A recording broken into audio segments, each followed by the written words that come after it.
Praise the lord. ఈ దినమున మనకు అనుగ్రహించబడిన శ్రేష్టమైన యేసయ్య మాట యెషయా గ్రంథం 49వ అధ్యాయం 25వ వచనం. నీ పిల్లలను నేను రక్షించదను. ప్రియమైన వార్లారా, ఇది మన ప్రభువైన యెహోవా ఇచ్చిన అద్భుతమైన వాగ్దానం. నీ పిల్లలను నేను రక్షించదను అని దేవుడు స్వయంగా చెబుతున్నాడు. ఇది తల్లిదండ్రులకు అందిన అత్యంత ధైర్యపరిచే వాక్యం. మన పిల్లలు ఈ లోకంలో ఎదుర్కొంటున్న సవాళ్లు, ప్రలోభాలు, ప్రమాదాలు, వాటిలో నుండి వారిని కాపాడేది మన శక్తి కాదు, దేవుని రక్షణ మాత్రమే. ఈ వాక్యము యెషయా గ్రంథంలో ఇశ్రాయేలుల కోసం చెప్పబడినప్పటికీ అది ఈ రోజున మనకు కూడా వర్తిస్తుంది. ఎందుకంటే దేవుని వాగ్దానములు శాశ్వతమైనవి. ఆయన ఒక్కసారి పలికిన మాట వెనుకకు తీసుకునేవాడు కాదు. ఇర్మియా గ్రంథం 30వ అధ్యాయం 10వ వచనములో దేవుడు ఇలా చెబుతూ ఉన్నాడు, చెరలోకి పోయిన దేశమున నుండి నీ సంతానపు వారిని రక్షించుచున్నాను. బెదిరించువాడు లేకుండా యాకోబు సంతతి తిరిగి వచ్చి నిమ్మలించి నెమ్మది పొందును. ప్రియమైన వార్లారా, మనం మన పిల్లల కోసం చేసిన ప్రతి ప్రార్థన, విడిచిన ప్రతి కన్నీటి బిందువు దేవుని ముందు నిలుస్తాయి. మనం మన పిల్లల్ని చూడలేని చోట ఆయన రక్షణ వారి చుట్టూ నిలిచి ఉంటుంది. మనం మన పిల్లల్ని కాపాడలేని సమయంలో ఆయన చేతులు వారిని పట్టుకొని కాపాడతాయి. ఇప్పటి కాలంలో పిల్లలు అనేక ప్రలోభాలు, తప్పు మార్గాలు, ఒత్తిళ్లు ఎదుర్కొంటూ ఉన్నారు. కానీ యేసయ్య చెప్తున్నాడు, నీ పిల్లలను నేను రక్షించదను. అంటే వారు తప్పుపోకుండా, శత్రువుల వలలో పడిపోకుండా, దారి తప్పకుండా దేవుడు వారిని సురక్షితముగా ఉంచుతాడు.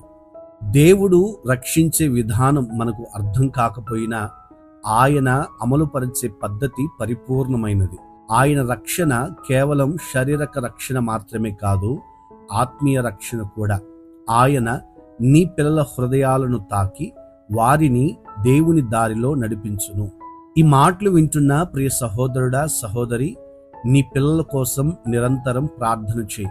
వారి గురించి మోకరించి ప్రార్థన అనుభవాల్లో గడుపు. దేవుడు తప్పనిసరిగా తన వాగ్దానమును వారి జీవితాల్లో నెరవేరుస్తాడు. నీ పిల్లల భవిష్యత్తును గూర్చి ఆందోళన పడవద్దు. వారిని సృజించిన దేవుడు వారిని కాపాడుతాడు.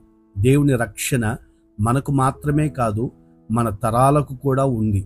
ఆయన నీ కుటుంబం అంతటినీ తన కృపచేత కాపాడుతాడు. ఈరోజు నీ హృదయములో ఈ మాటలు నిలుపుకో. నా పిల్లలను యేసయ్య రక్షిస్తాడు అని నమ్ము. నీ విశ్వాసము ఫలిస్తుంది.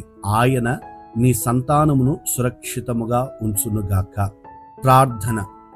రక్షకుడవైన దేవా, మీకు స్తోత్రం చెల్లిస్తూ ఉన్నాను.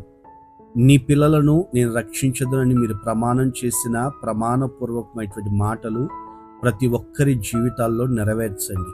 ఇదిగో ఈ మాటలు వింటూ ఈ ప్రార్థనలో ఏకీభవిస్తున్నటువంటి ప్రతి ఒక్కరి జీవితాలలో వారి పిల్లలు సురక్షితముగా, క్షేమముగా ఉండునట్లుగా మీ సహాయం దయచేయండి. వారిని దుర్మార్గపు దారుల నుండి దూరపరచమని కోరుకుంటున్నాను. మీ జ్ఞానాన్ని అనుగ్రహించండి. మీ భయములో వారిని పెంచండి. తల్లిదండ్రుల కన్నుల ఎదుట ఆశీర్వాదకరమైనటువంటి పిల్లల భవిష్యత్తు ఎదుగునట్లుగా, వర్ధిల్లునట్లుగా మీ సహాయం అనుగ్రహించమని యేసు నామమున ప్రార్థిస్తున్నాము తండ్రి. Amen, amen. God bless you. దేవుడు నీ కుటుంబమునకు రక్షకుడై నిలిచి నీ పిల్లలను ప్రతి ప్రమాదముల నుండి కాపాడి తన కృపలో నిలుపునుగాక. ఈ సందేశము ప్రతి తల్లిదండ్రులకు బలాన్నిస్తుంది. దీన్ని ఇతరులకు షేర్ చేయండి. వారు కూడా తమ పిల్లల కోసం విశ్వాసంతో ప్రార్థించి దేవుని రక్షణను అనుభవింతురుగాక.